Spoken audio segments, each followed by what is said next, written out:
High everyone. आज फेरि मैले अर्को भिडियो लिएर आएको छु होइन। आजको भिडियोमा चाहिँ मैले बेलुकाको खानामा के बनाएँ भनेर देखाउँछु। यो चाहिँ म लट्टेको साग आफ्नै बारीमा फलेको यो बनाउन गइरहेको छु।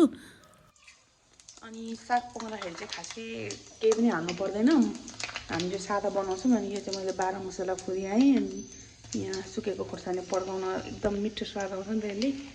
अनि अलिक खरेपछि म यहाँ साग हाल्दैछु।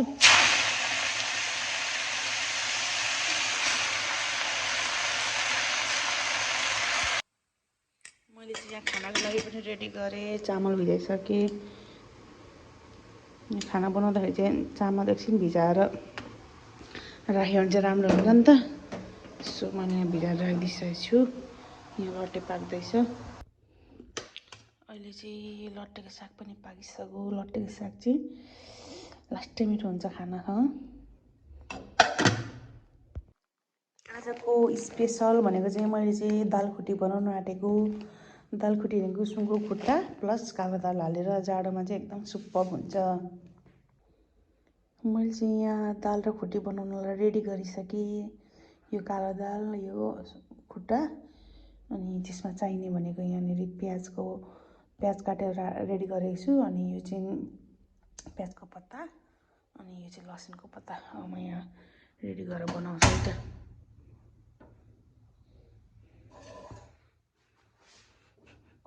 सो मैले यहाँ कुकर बसाइसकेको छु।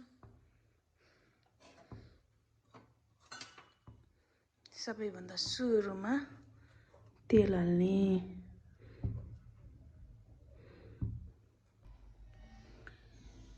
अहिले चाहिँ यहाँ तेल खरिसकेको छ। त्यस पछाडि म सबैभन्दा पहिले चाहिँ 12 मसला पड्काउँछु। म चाहिँ खाना बनाउँदा जहिले पनि सब्जीतिर 12 मसला जहिले पनि फुल्याउँछु।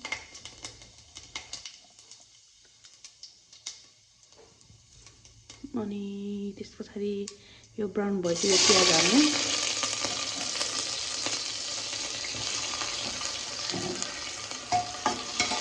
प्याज हालेपछि एकछिन चलाउने होला।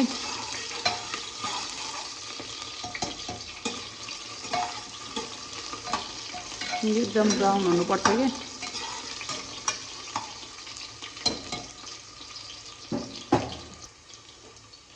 यो ब्राउन भइसक्यो। अब यसलाई प्याजको पत्ता पनि हालिदिन्छु म।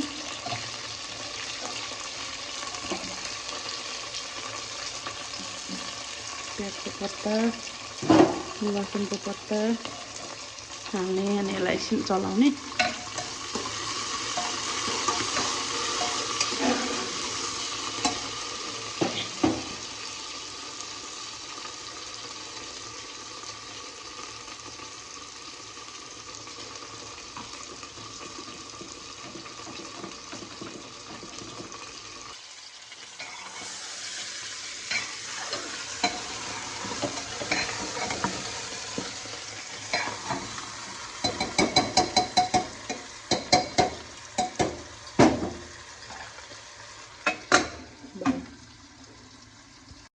अनि यो चाहिँ अलिअलि फ्राई भएपछि यसलाई चाहिँ अदुवा लसुन अनि जिराको यो पेस्ट बनाएको चाहिँ मैले यसलाई यो हाल्ने। अलिअलि खरेपछि त्यस पछाडि फेरि मजाले चलाएर यसलाई एकछिन छोप्ने। अनि मैले चाहिँ यहाँ कलेजो फ्राई पनि बनाउन आँटेको छु। त्यसको लागि यहाँ प्याज रेडी गरिसकेँ। म यहाँ यो अघि साग पकाएकै गरेर बनाउँछु। यतिको खुट्टा फ्राई भइसकेपछि चाहिँ यसरी कालो दाल हालिदिने माथिबाट।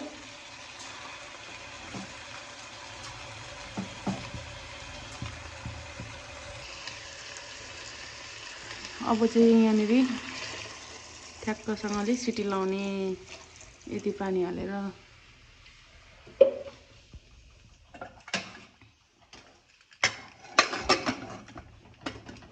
अब यो 4-5 सिटी लगाएपछि रेडी हुन्छ।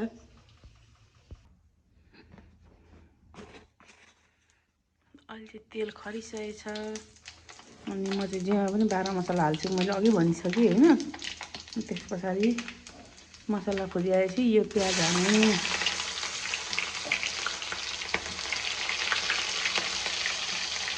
प्याज हाल्ने।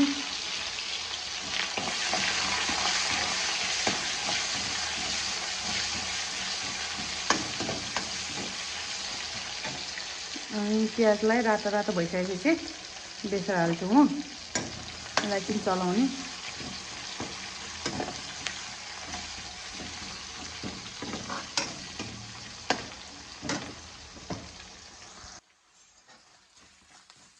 प्याज यतिको खसेपछि चाहिँ बेसार हाल्ने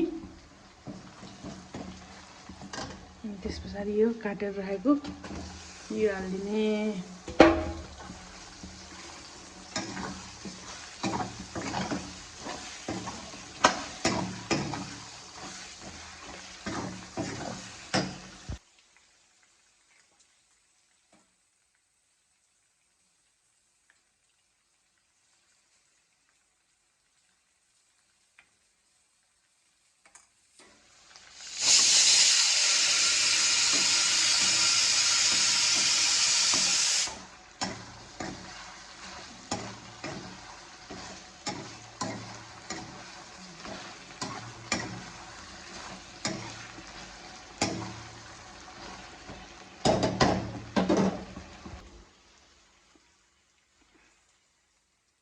चाहिँ मैले टमाटर हालिसकेँ अब यहाँ नुन स्वाद अनुसारको हाल्दैछु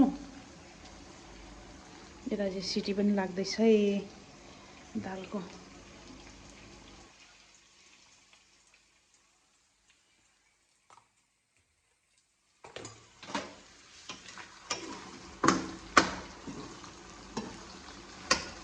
मस्त चलाएर छोडिदिने एकछिन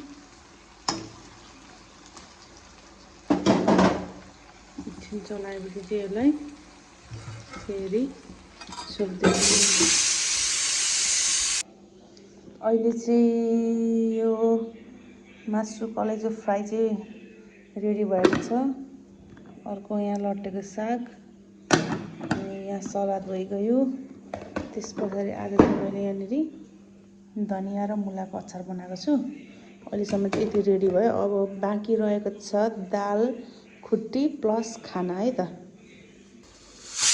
यो चाहिँ अझै पनि सिटी लागिरहेको छ अब अझै कति टाइम लाग्ने हो यहाँ चाहिँ मैले माम बसिसकेको छु अनि यहाँ चाहिँ मैले त्यहाँ माथिबाट हाल्नको लागि धनिया काटेर रेडी गरिसकेको छु है त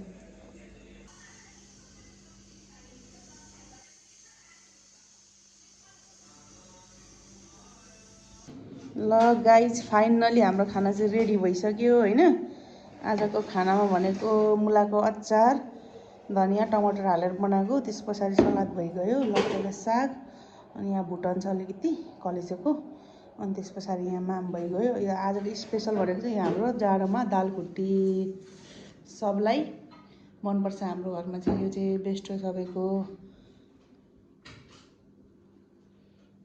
ल thank you so much guys यो भिडियो हेरिदिनु भएकोमा